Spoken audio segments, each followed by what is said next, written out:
Maikson, essa nossa turma ela é muito enxuta, ela é muito pequena, por isso temos aqui um quórum limitado. E por isso que também eu pedi permissão sua para gravar, porque isso é um documento importante para que eu possa mostrar para as outras turmas, né? Porque eu sou responsável por todas as disciplinas ligadas à rádio da UERJ, né? Comunicação em rádio, rádio, jornalismo e o laboratório de podcast narrativo, né? No qual o Pavulagem é sempre mencionado. Então, como uma estratégia minha, eu sempre busco trazer convidados, especialmente convidados de fora do Rio de Janeiro, para que a gente possa dar dimensões diferentes de discurso para que os alunos consigam expandir um pouco os horizontes, né? Então, faz muito tempo que eu queria trazer você para poder conversar um pouco com eles. E esse gancho da Rádio Som a Uma falou tão alto na virada do ano passado, que eu falei, puxa, vamos pegar agora, porque está crescendo e daqui a pouco o Maxson está grande demais para vir falar com a gente, né? Então, eu queria aproveitar o momento. Então, primeiro, eu queria te agradecer demais a sua presença aqui na turma. E agora, né, nos próximos momentos, a palavra é sua. Pode se apresentar, falar um pouquinho do seu trabalho e a gente segue, né, com dúvidas minhas, da turma, né, num diálogo que vai ficar aí disponível para o pessoal acompanhar depois no canal do YouTube. Valeu. Beleza. Obrigado, professor, mais uma vez pelo convite. Obrigado, turma, pela participação de vocês. É um prazer estar aqui. Eu sou jornalista de formação. Meu nome é Maikson Serrão. Eu sou ribeirinho, sou indígena. Eu venho de uma comunidade ribeirinha que fica a cerca de 10 horas de barco na cidade de Santarém, no Pará, mas há 6 anos eu moro em Manaus. E minha família ainda mora nessa unidade de conservação até hoje. E, e eu sou o criador do Pavulagem, do podcast Pavulagem. Se ainda não ouviram, ouçam. E, por favor, deem um feedback de como é que vocês reagem do outro lado, né? É importante para a gente esse retorno. O Pavulagem nasceu muito de uma necessidade de resgatar essa oralidade, essas histórias da oralidade que é muito forte na nossa região. A gente está num processo de ruptura, muito por conta da globalização, já está chegando. Está muito forte as tecnologias, o celular, a energia elétrica, a televisão, em comunidades ribeirinhas e indígenas. E esse momento que a gente tinha muito forte, que eu tive muito forte na minha infância, de contação de histórias, está se perdendo, está diminuindo. Então, essa transmissão desse conhecimento está no processo de ruptura. E, e eu sou jornalista, mas eu sou professor de educação física também. E eu sempre trabalhei com crianças de 6 a 12 anos. E eu trabalhando jogos de imitação, essa questão do imaginário, eu percebi que meus alunos conheciam sobre as histórias dos irmãos Grimm, por exemplo, mas desconheciam as histórias do Boto, da Curupira, da Matinta Pereira, que estão muito próximas, mesmo Manaus estando muito perto de comunidades ribeirinhas e aldeias indígenas. E veio a pandemia também, levou alguns contadores, então alguns contadores morreram durante a pandemia, e eu vi essa urgência de fazer esse trabalho de resgate, comecei a fazer esses registros, não sabia que isso ia virar um podcast de antemão, mas em 2020 o Spotify lançou um programa chamado Sound Up Brasil, buscando criadores de conteúdo para a plataforma indígenas e negros, porque eles perceberam que tinha muito produtores de conteúdo somente brancos na plataforma. E aí eu resolvo escrever esse projeto, ainda não tinha esse nome Pavulagem, o nome surgiu durante o processo. Eu fui Você um dos nunca 20 tinha feito, selecionados. Oi? você nunca tinha feito nada em áudio. Eu tinha feito rádio, né? Eu tinha participado de um programa. Eu venho de uma uma cultura. Eu participei, não sei se você já conheceu a Rede Mocoronga de Comunicação Popular. Não, não conhecia. A Rede Mocoronga de Comunicação Popular. Mocorongo é para quem, embora para muitos tenha significado de bobo, mas é a pessoa que nasce em Santarém, que é a minha cidade. E para a gente é hospitaleiro e acolhedor. Então, Rede Mocoronga de Comunicação Popular é uma rede de jovens de comunidades ribeirinhas e aldeias indígenas ligadas ao projeto Saúde e Alegria, que é uma ONG muito forte na região. Eles trabalham com educomunicação há muito tempo, desde a década de 80. E eu entrei nessa ONG, eu tinha 14 anos. E aí o primeiro trabalho que a gente teve foi um jornal informativo que a gente fazia manual, colava, às vezes desenhava, mandava de barco para a cidade. Eles tiravam uma cópia disso e aí vinham várias cópias para a gente distribuir na comunidade e vinham de outras comunidades também o informativo deles. Todo mês a gente fazia, era o jornal A Notícia, da Vila de Boinha, aos 14 anos. E eu gostei muito daquele universo, depois eu virei, de certa forma, um dos coordenadores do projeto, e depois veio uma rádio poste. Uma rádio poste, para quem não conhece, a gente pega os equipamentos básicos de uma rádio e coloca 2 alto-falantes no ponto mais alto da comunidade, e todo mundo é obrigado a ouvir até onde pega aquele sinal, porque não tem como desligar, todo mundo. E aí, às vezes, a gente acordava, tinha um programa cedo que se chamava o Galo da Madrugada. Então, tinha gente que amava, tinha gente que odiava, mas geralmente a maioria amava. Mas, assim, não tem opção de você desligar o rádio poste, né? Todo mundo. Mas é bom para dar aviso, e a gente tinha horários para também não interferir muito no silêncio, que é muito sagrado para quem é de comunidade ribeirinha e aldeias, comunidades indígenas. E depois a gente teve um telecentro, que era um espaço de inclusão digital, com uma antena do GESAC, a gente tinha internet via satélite com energia solar, porque na comunidade que eu morava só tinha 3 horas de energia por noite de gerador. Por isso que tinha muito esses momentos de contação de história, porque era um passatempo para a gente, de certa forma, também. E aí, então, eu já tenho esse histórico desse trabalho na Rádio Poste, que agora é Rádio FM, lá na minha comunidade, e eu participei também de um programa de rádio chamado A Hora do Chibé, que era um programa sobre essas histórias cultural que era passado na maior emissora da região na época, que era a Rádio Rural de Santarém, de 12h30 a 1 hora da tarde. Então, era um horário bem especial, que as famílias estavam almoçando, então a gente tinha uma boa audiência. Então, eu tinha essas duas experiências, mas nada relacionado ao universo do podcast. Eu não conhecia muito, não ouvia podcast, na verdade. Mas eu fiquei curioso e escrevi. Fui um dos 20 selecionados, e aí o Spotify deu todas as ferramentas possíveis para a gente, além de uma formação.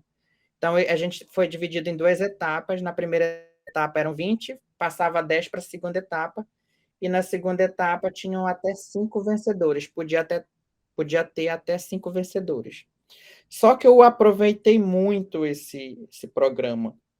A formação, eu já fiz o máximo possível desse registro dessas histórias.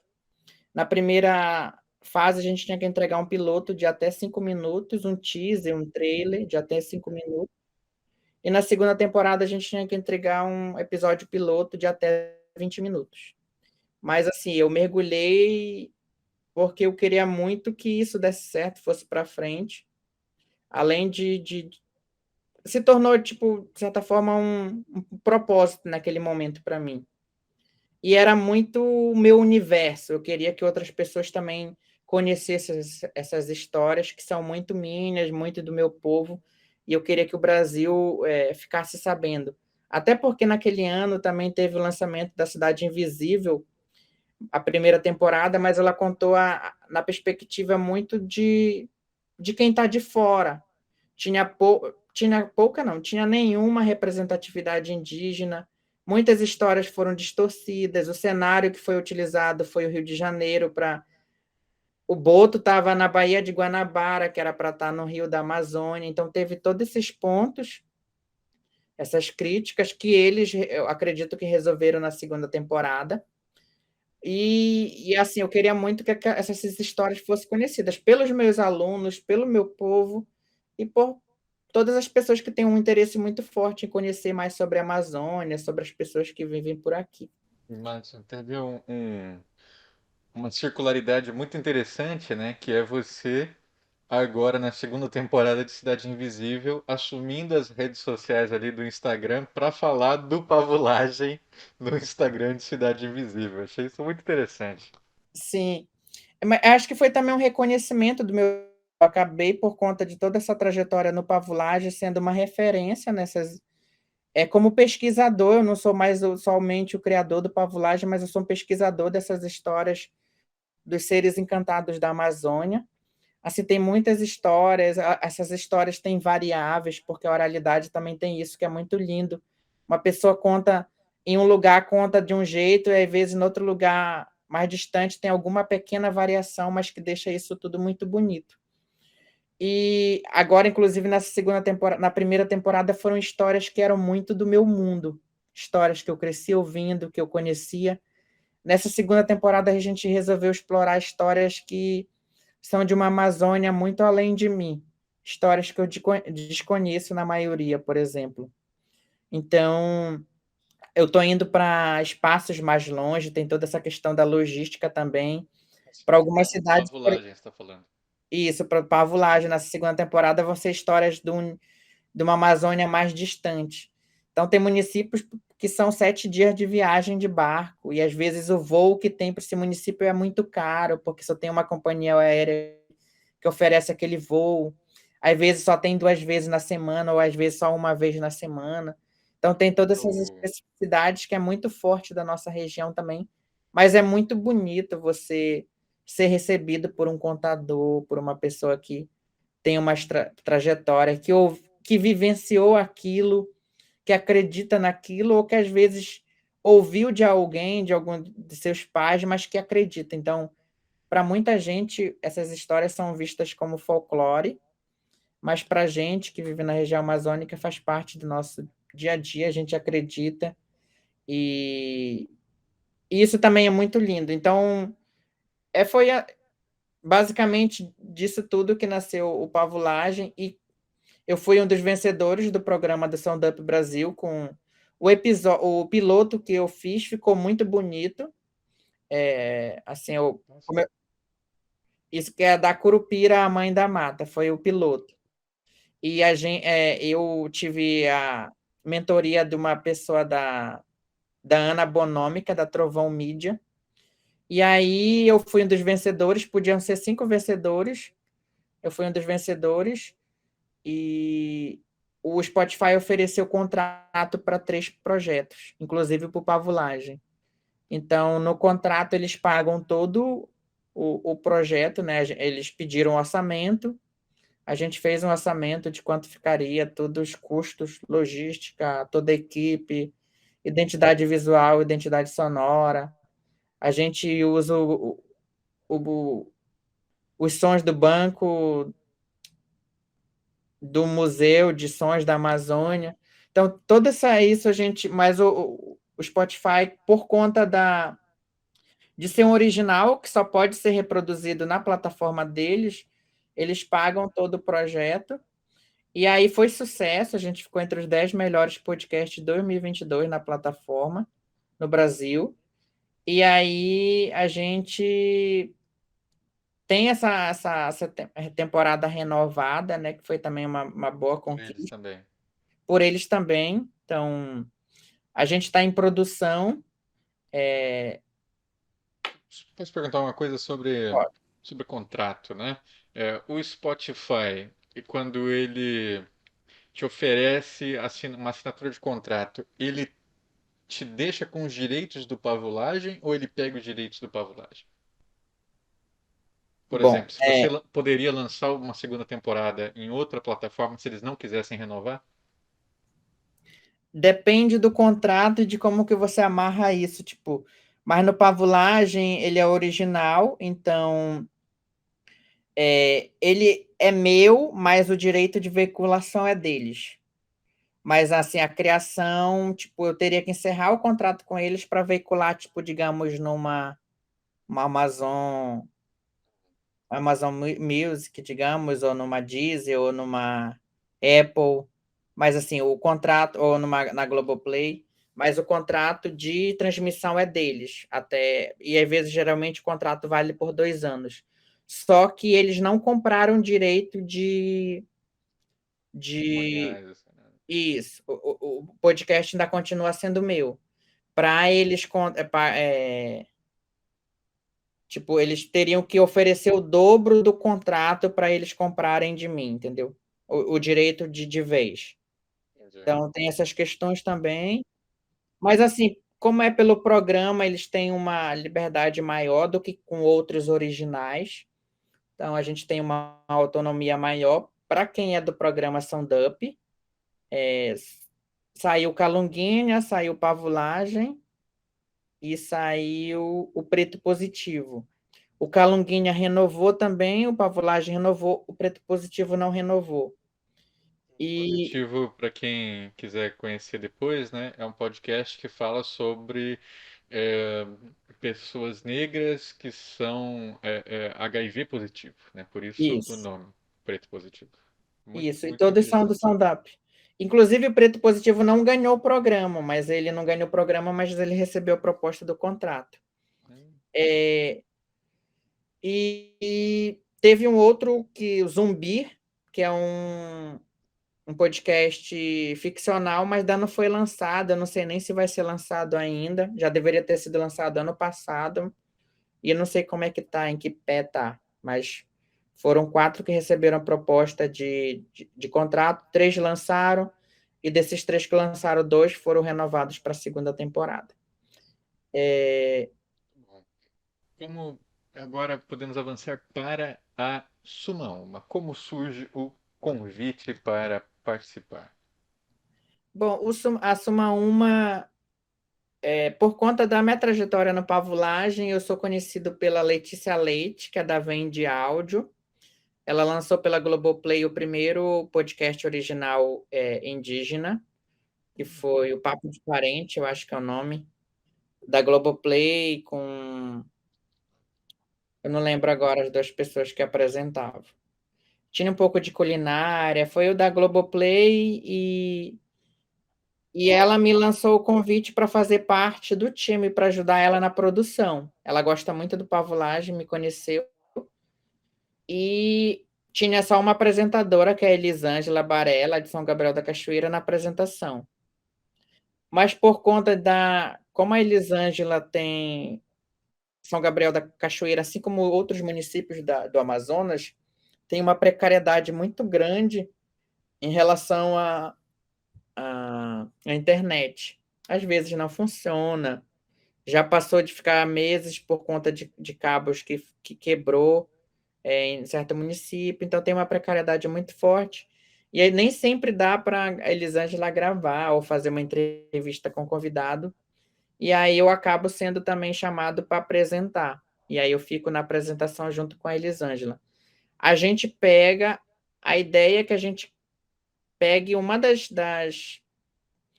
reportagens que saem em sumauma.com e a gente possa comentar a mais com o jornalista que fez, com quem é veiculado naquela reportagem.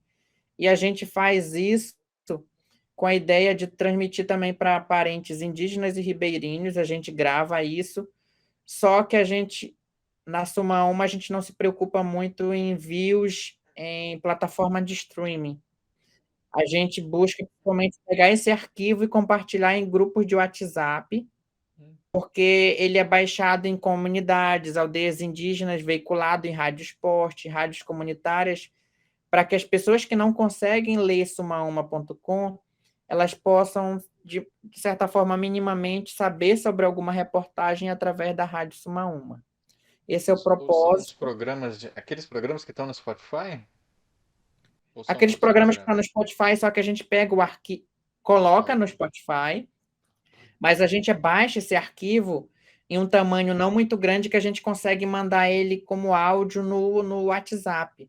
E a gente sai espalhando em muitos grupos por aí, até Mas ele chegar é nessas comunidades. cortado? Hã? Ele chega a ser cortado? Porque às vezes tem programas de 30 minutos, né? Tem uns... Não, ele indo como documento, ele carrega. Hum, A gente envia como documento e aí vai. E às vezes dá uma diminuída na qualidade também, é outro ponto. Então, para estar no Spotify, por exemplo, o Pavlage tem uma qualidade muito alta por conta da que é um spot, tem que ter a qualidade do Spotify Studios e tudo mais, passa por uma série criteriosa. Assuma uma para a gente enviar esses arquivos, a gente pode dar uma baixada na qualidade para ele ficar menor o peso e a gente consegue enviar nos grupos de WhatsApp, entendeu? Por isso que eles não têm um tamanho maior, um tempo, uma duração maior, inclusive, na Suma uma, por conta desse principal propósito. E aí a gente envia, e é um programa quinzenal, e essa é a proposta, Andrioli. muito interessante.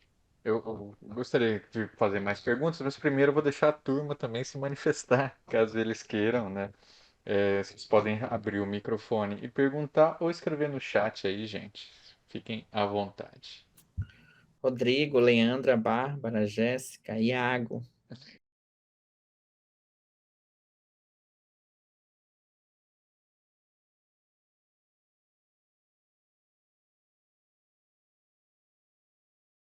Ele sempre falava, eu sou do norte. A região em si, assim, a cidade, o estado, eu não sei até hoje. Você falando agora, eu parei para pensar e eu realmente não sei em que estado eles moravam. Mas o pai dela contava muitas as histórias para gente. Eu, eu não lembro assim da minha mãe em algum momento ter falado, mas quando eu ia para casa dela, o pai dela contava a história do lobisomem e a avó dela era indígena. E aí eles acreditavam fielmente que existia lobisomem. E inclusive o tio dela falou que já tinha visto. E eu ficava tipo, mentira. E ele falava, já vi, é verdade. Eu acreditei, acreditava. E aí, você estava falando, eu queria saber como é que isso é aí. Como é que é abordada essas histórias? Você falou de contador, existe contadores nos bairros, assim, né, nos locais onde tem povoados? Existem contadores nas escolas? Ou os contadores geralmente são a família mesmo? É aquele ambiente familiar que conta? É muito do ambiente familiar, Jéssica. Por exemplo, no meu caso, a melhor contadora para mim era uma tia chamada Maurícia, ela já é falecida. Inclusive, ela tem 8 filhos, nenhum dos 8 sabe contar as histórias. Então, ela assim, foi a minha referência nesse, de certa forma, uma forma de homenageá-la também com esse trabalho, porque, como eu disse, a energia era precária e às vezes era de gerador, energia na infância. Então, às vezes, esse gerador pregava, ou às vezes. E a gente, para assistir televisão, a gente tinha que ir para a casa de alguém que tinha esse gerador de energia. E às vezes ficava longe, não dava preguiça. E eu também pedia muito para minha família para a gente ir para essa casa da tia Maurícia. A gente ia, e assim era escuro, né? Que não tinha energia elétrica, só com lanterna, coisa do tipo. E ali tinha uma panela de café, ou uma garrafa de café, com café quentinho, e a gente ficava ao redor da mesa dela e ela ficava ali no centro. E todo mundo calava, só ela ficava e ela contava de um jeito muito único, muito particular, mas era muito gostoso. E quando eu saía dali, tipo, o tempo passava muito rápido e eu não queria ir embora, mas tipo, chegava um momento que ela cansava, ela dizia, chega por hoje. E só que eu voltava, que tipo, a gente não morava, digamos, a uns 600 metros, 1 quilômetro, por aí, da casa dela.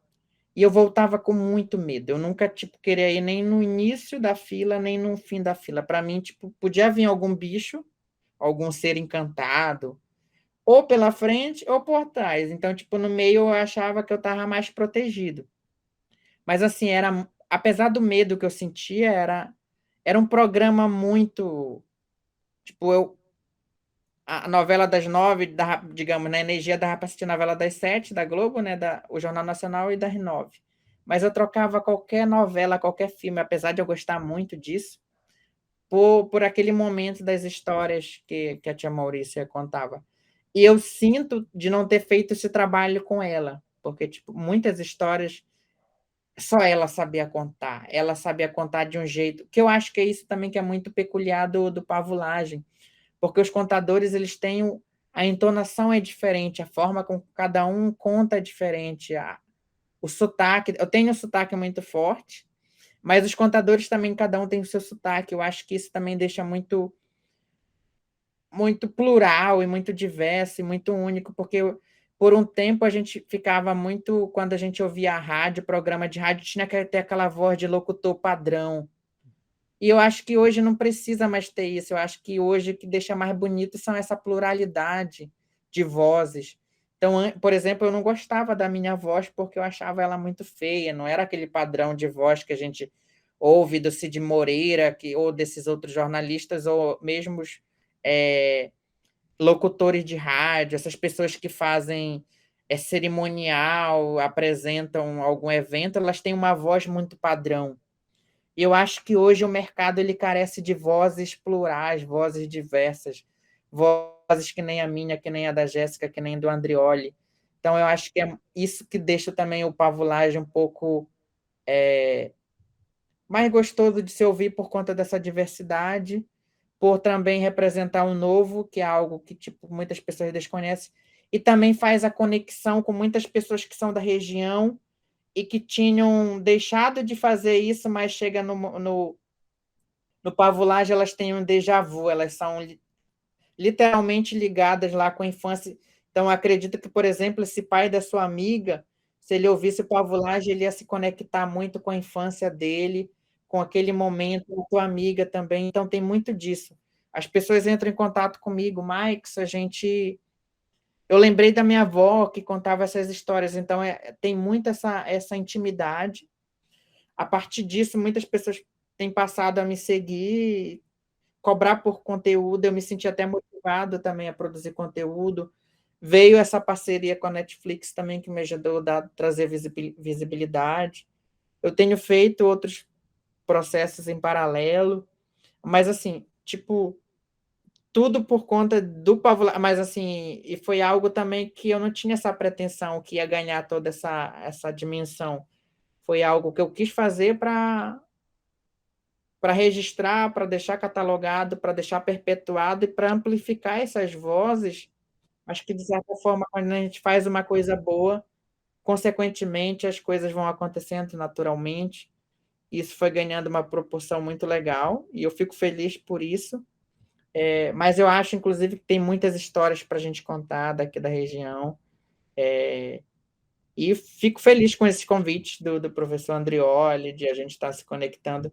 Eu já tive aulas também no jornalismo dessa disciplina, então sei a importância de a gente estar conhecendo e fico feliz que tem esse laboratório também de podcast narrativo, que é algo que eu gosto muito, porque apesar de quando a gente fala de podcast, as pessoas acham que podcast só é esses de conversacionais, ExaCast, né? ExaCast, que inclusive virou febre, que já tem famosos aí que estão fazendo e sempre.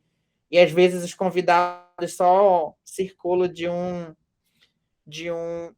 De um programa para o outro. de um programa para outro. Tem uns que são muito bons, eu não vou dizer, tipo, do Mano Brown eu gosto muito, inclusive, mas tem uns que, tipo, não. Mas assim, eu acho que a gente pode explorar muito podcast narrativo, que é algo que eu gosto muito. E que a gente tem muitas formas de contar histórias ainda, né? Explorar o storytelling. O Pavulagem, eu acho que também vai numa dimensão que ele é muito único por conta de a pessoa, às vezes, se sentir dentro da floresta. A gente tem uma equipe muito de peso. A Trovão Mídia também, eu acho que foi uma escolha muito assertiva de eu ter chamado eles para estar junto comigo nesse projeto. Mas, assim, Fala da acho importância de uma produtora. Qual que é a importância de ter uma produtora para um projeto de podcast? Eu acho que é a importância de ter uma produtora com um trabalho responsável, tipo a Trovão Mídia, tipo a Rádio Novelo. Porque eu, por exemplo, eu tinha a opção de montar a minha própria produtora. Foi uma das. Inclusive, por exemplo, o Calunguinha, eles montaram a própria produtora. Só que naquele momento, eu não tinha, e eu acho que eu não tenho ainda o know-how para fazer isso. Eu acho que seria muito despretensioso de minha parte fazer isso, porque, por exemplo, a Trovão Media, ela tem muito mais bagagem, ela tem muito mais experiência, ela tem muito mais rede. Então, eu acho que foi muito assertivo eu tê-los escolhido, porque eles trouxeram tudo isso para o Pavulagem, essa experiência, esse know-how, essa expertise que eu sozinho talvez poderia sair algo bonito, poderia, mas eu acho que eu ia sofrer muito mais, entendeu? Ia ter muito mais trabalho. Mas E para olhando pelo, editar, para distribuir, o que você acha que foi o grande eu acho que auxílio? o completo, entendeu? Tipo, porque eu ia ter que estar cuidando de tudo praticamente sozinho. Assim, ia ser responsável por tudo. Ia ter gente para trabalhar, mas a questão financeira ia ser, lógico, ia ser muito boa, mas a questão de trabalho e de primosidade, de uma qualidade, talvez não fosse tão legal assim.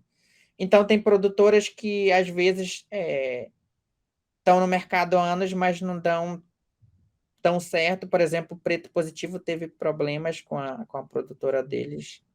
Acho que pode cortar isso, desculpa, não deveria ter falado. Mas, assim, a Trovão é uma produtora, e eles só trabalham com podcast narrativo, por exemplo. E a equipe só é Ana Bonomi e José Orenstein. São 2 pessoas, tem mais uma estagiária na equipe, e o restante eles contratam por projeto. Mas, assim, eles têm primeiro que eles têm uma facilidade de trabalhar juntos, que é muito boa, que eu acho que é isso que deixa também tudo muito mais fácil ou mais encaminhado. E a gente teve uma conexão muito boa, a gente teve uma conexão ali desde da mentoria que eu tive com a Ana. O José eu conheci só depois, mas, assim, foi um match perfeito. Acho que seria um match perfeito, e ele já tem toda uma experiência, eles trabalham só com isso, e eu fiquei muito feliz, e tanto estamos aí de novo na segunda temporada, e a gente vai avançando juntos, porque a gente não mexe em time que tá dando certo. E a Bárbara quer perguntar, por favor, Bárbara. Boa noite. Na verdade, não seria nem muito uma pergunta, seria mais uma observação. Que você começa falando do conto dos irmãos Greens, que eu já li. E é um ponto muito interessante, porque a gente vê ao longo da nossa história, o brasileiro em si, eu até falo que é meio que uma síndrome de vira-lata, porque ele tende a exaltar tudo que vem de fora e meio que não valorizar o que vem de dentro, porque nós temos hoje, você estava falando do podcast, né, que conta sobre o folclore brasileiro, e é uma eu acho que seria até uma prestação de serviço, porque faz parte da nossa cultura, faz parte da nossa história, faz parte de toda uma geração. É algo que sempre foi passado, né, de pai para filho, são histórias contadas. E a gente tem vários costumes, né, digamos assim, tradicionais. Teria festa junina, comidas típicas, que são tradições. Então a gente vê uma cultura hoje que exalta o que vem de fora. Por exemplo, hoje nós temos muitas séries brasileiras boas. A gente tem, por exemplo, Bom Dia Verônica, que para mim é uma série maravilhosa, e fala sobre um serial killer e tudo mais. E pouca gente vê por ser brasileira, mas ao mesmo tempo a gente teve a série Hammer, que fez um mega sucesso, porque é uma série americana de um serial killer. Então, eu acho que é uma prestação de serviço que você está fazendo até mesmo para acabar um pouco com esse estereótipo de que só presta o que vem de fora. Nós temos produções boas, nós temos podcasts bons, nós temos séries brasileiras boas, e a gente tem que começar a dar mais valor a isso. Com certeza, Bárbara. E de podcast, a gente tem podcasts incríveis, inclusive. E a gente pode fazer os dois, né? A gente pode gostar dos irmãos Green, como eu gosto, gostar de séries internacionais, como eu gosto de Bridgerton, gosto de Sex Education, mas eu gosto também das séries nacionais, eu acho que a gente precisa valorizar os dois. O fato de ser nacional não quer dizer que é ruim, a gente tem grandes clássicos, grandes produções. Bom Dia Verônica, como você falou, Cidade Invisível também acho que é uma série muito importante. Sim. E é isso, eu acho que a gente precisa ter esse olhar. E a ideia também do Pavulagem é que ele possa aparecer em outras mídias. Então, eu tenho pretensão de fazer um livro a respeito dessas histórias, porque a gente alcança com o podcast um grupo de pessoas, mas o podcast ainda tem uma visibilidade baixa no país, principalmente na região norte. Dado de 2019, apenas 8% da população do norte do país ouvia um podcast, é um número baixíssimo. Então, eu pretendo amplificar essas narrativas através de outras mídias, como livro, por exemplo, e outros trabalhos. Eu estou investindo também na produção de conteúdo para as redes sociais. Maicson, e projeto educativo? Você não pensou em pegar o Pavulagem e transformar ele num projeto educativo, separar trechos ali para uso em escola, atividades letivas? Chegou a passar pela sua cabeça? Já passou pela minha cabeça, mas assim, eu acabo às vezes me metendo em muita coisa, mas assim, eu tenho pretensão, como eu falei, de fazer com que esse material ele alcance mais espaços, principalmente as escolas da região. Eu acho que a gente precisa adaptar o currículo mais para a regionalidade. Por exemplo, na Amazônia tem muitas cadeias produtivas, mas a gente não fala em nenhum momento, geralmente, na sala de aula, sobre o açaí, sobre os peixes, porque a gente recebe um conteúdo, um currículo pronto com base muito no sul-sudeste do país. E a gente não adapta esse currículo para a nossa região. Então, eu acho que o Pavulagem é super possível de ganhar também esses espaços nas escolas da Amazônia para que outras pessoas também possam fazer esse trabalho que eu faço, de estar fazendo esse registro, eu acho tão importante. Aí a gente já tem alguns livros, mas são muito tímidos, a produção desses livros na região sobre essa temática. Pesquisa também é muito fraca. Eu estou fazendo mestrado agora em Ciências Humanas na Estadual do Amazonas, eu estou buscando pesquisar sobre isso. E, assim, mas tem muita coisa a ser feita. Aceito sugestões, dicas, passo para conversa, estou muito disposto a aprender, ou assim, eu sou muito humilde também nesse ponto de que às vezes tem coisas que a gente não pensa, e às vezes o outro pensou, e às vezes é tão simples e a gente não olhou naquela perspectiva. Mas vamos somar juntos, professor Andreoli, aí com essa Claro. expertise. E obrigado mais uma vez pelo espaço aqui para estar com vocês. A Jéssica tinha mais uma coisa para falar, Jéssica? Eu queria saber como é que é a rotina, assim, para você contar essas histórias, como é que é a produção do podcast? Tá. A produção, a gente tem uma primeira conversa, e aí a gente decide ali mais ou menos um cronograma de como que a gente vai. A primeira temporada foi muito mais fácil, porque eu já tinha bastante material coletado, e aí a gente monta o cronograma. Geralmente um episódio leva 2, no máximo 3 semanas para ficar pronto, com tudo, E entrega você faz a pré-entrevista com a pessoa ou é um produtor seu que faz? Não, eu que faço toda a parte de pesquisa, só eu que faço a pesquisa, eu que mapeio as pesquisas junto com pessoas da região. E às vezes, geralmente, eu entrevisto de 5 pessoas sobre aquele material. Porque nem toda pessoa, pelo fato de ela ser muito assim, tem pessoas que me indicam, por exemplo, que é um senhorzinho de alguma comunidade. O fato de ele ser senhorzinho não quer dizer que ele tem muita experiência, mas não quer dizer que ele é um bom contador de histórias. Às vezes tem uma pessoa de 40 anos que conta maravilhosamente bem e a pessoa que foi me indicada não conta. Então, tem vezes que eu vou e, assim, eu entrevisto 4 pessoas, 2 dessas foram entrevistas maravilhosas, uma foi mais ou menos, a outra não vai ser aproveitado nada. Então, sempre eu tenho que ter material a mais, porque nem toda pessoa é bom contadora. Tu tem que ir explorando, então tu vai, às vezes tem uma história, tu vai atrás de uma história e no meio da conversa ele vai se soltando e ele te conta outra que é muito melhor do que as outras que ele te contou. Então tu tem que ir explorando. Às vezes tem que ser um pouco persistente quando tu tem tempo com aquela pessoa. Tem que ser um pouco chato de pedir silêncio, de pedir para ir para um lugar mais tranquilo, ou para o mais longe possível da casa ou daquele local, ou tu chamar a pessoa já para um local tranquilo. Tem todas essas questões também. Mas uma produção geralmente leva, para deixar ele terminado mesmo, 3 semanas, completo, já assim, totalmente Nesse- estruturado. E nesse caso que você tem que ir, você falou, para cidades que você nunca foi, às vezes que tem que pegar um avião, ficar, né, com mais dificuldade de transporte. Dá para correr esse risco de chegar e, pô, a entrevista não ser legal? Mas aí, tipo, o ideal é que tu tenha pelo menos 5 dias.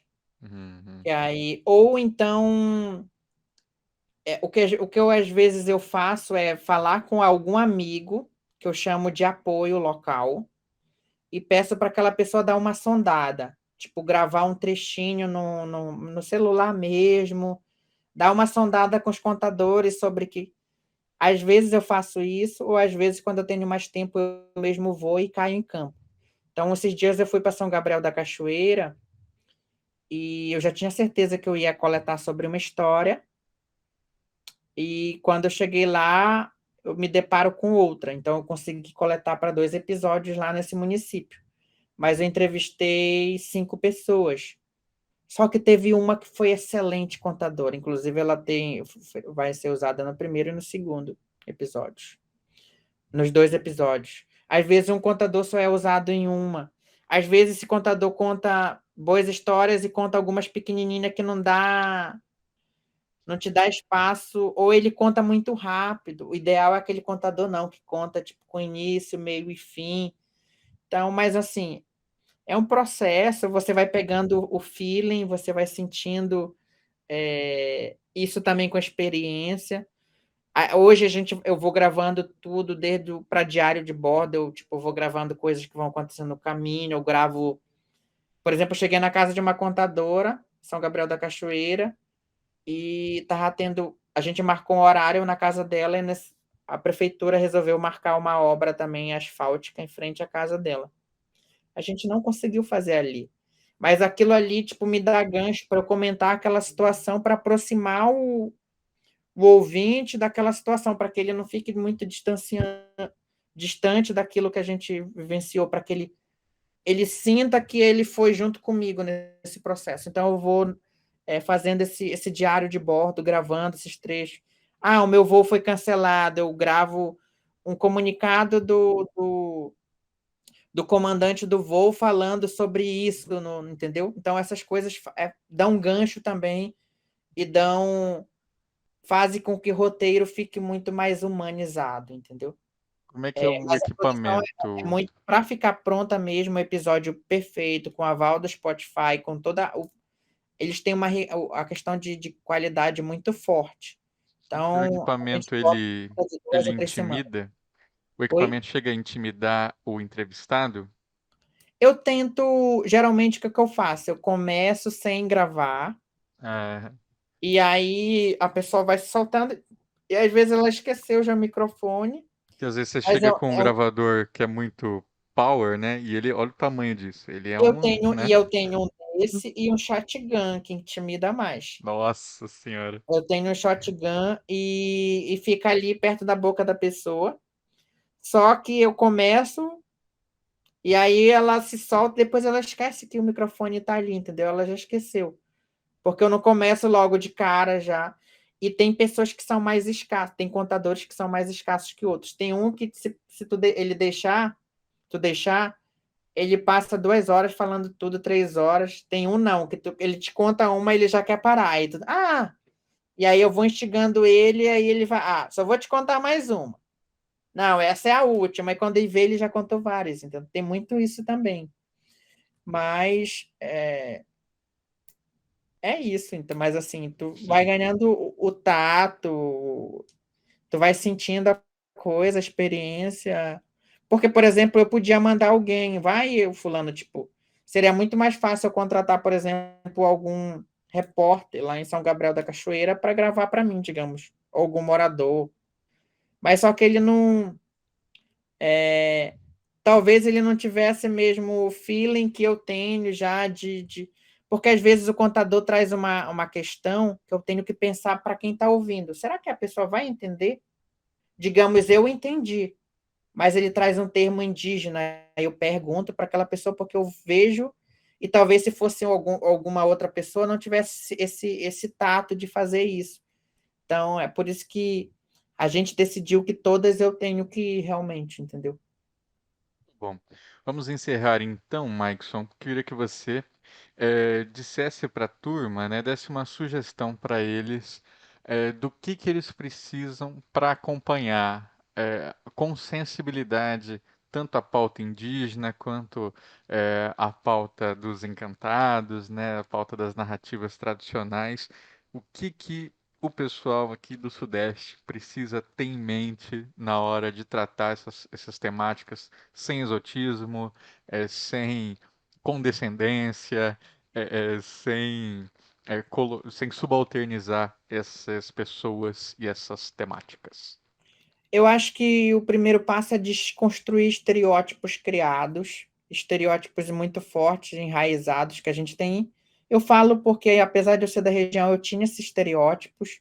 Às vezes, uma visão de que, por exemplo, as pessoas veem muito o indígena como em 1500 anos atrás. Então, a gente tem que ver o indígena que o indígena é um ser humano, como qualquer outro, que acompanhou o processo cultural e que tem o indígena tem tecnologias, tem acesso à internet, estuda, tem a bancada do COCA no Congresso. Então, a gente tem que tirar esses estereótipos, que é muito forte na gente, e a passar a respeitar, né? Como as pessoas, por exemplo, se a pessoa diz que para ela isso existe, tá tudo bem. Apesar de eu não acreditar, tá tudo bem dizer, achar que ela não existe. Por exemplo, o Deus cristão ele não é visível, mas as pessoas acreditam. E quem sou eu para dizer que ele não existe? Então, acho que é passar a respeitar e desconstruir esses estereótipos. Eu acho que consumir também é legal, passar a consumir produções, produtos que são feitas com respeitando e principalmente que são de pessoas que moram na região, que são da região, que conhecem a região, porque a Amazônia é muito grande, né? Não dá para conhecer tudo, mas é muito importante consumir, digamos, o Pavulagem do que um outro podcast que fale a mesma coisa, mas com pessoas que nunca pisaram na Amazônia, que vão, entendeu? Então, acho que começar por aí, consumir, acompanhar influenciadores indígenas, a gente tem muitos bons influenciadores, tanto no Instagram, no TikTok também, então acho que passar a... E eu acho que, de certa forma, incentivar também que outras pessoas possam fazer esse processo, eu acho que é algo de formiguinha. E é isso. Acho que também buscar aprender, por exemplo, esse momento que a gente está aqui. Eu acho que, por exemplo, o professor Andreoli poderia muito bem pegar e ler o material e achar que ele tipo ele estava 100% por dentro e ele podia dar uma aula 100% impecável. Eu não estou dizendo que ele não daria. Mas eu acho que tipo, o fato de ele ter tido o bom senso de ter chamado alguém que é da região, que está envolvido, eu acho que tipo, diz muito. Ele podia falar com propriedade, com certeza, não estou dizendo que ele não teria, mas acho que é muito importante quando ele, nesse espaço, chama alguém. Eu acho que ele acaba respeitando, fazendo o que a gente deve fazer. Então, acho que é esse processo. E obrigado mais uma vez, estou disposto para conversar, para ajudar de certa forma. Ouçam podcast, se vocês quiserem fazer podcast, é importante que vocês ouçam, porque você acaba aprendendo muito e você vai pegando um pouquinho dali para criar o seu próprio jeito de fazer podcast.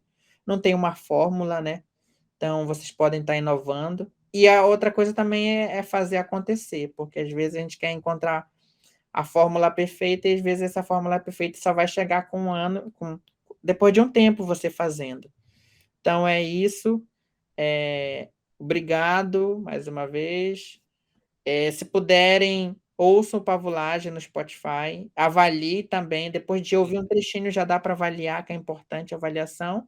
Redes Se sociais. puderem seguir o Pavulagem no Instagram, também eu agradeço, porque agora eu estou trabalhando com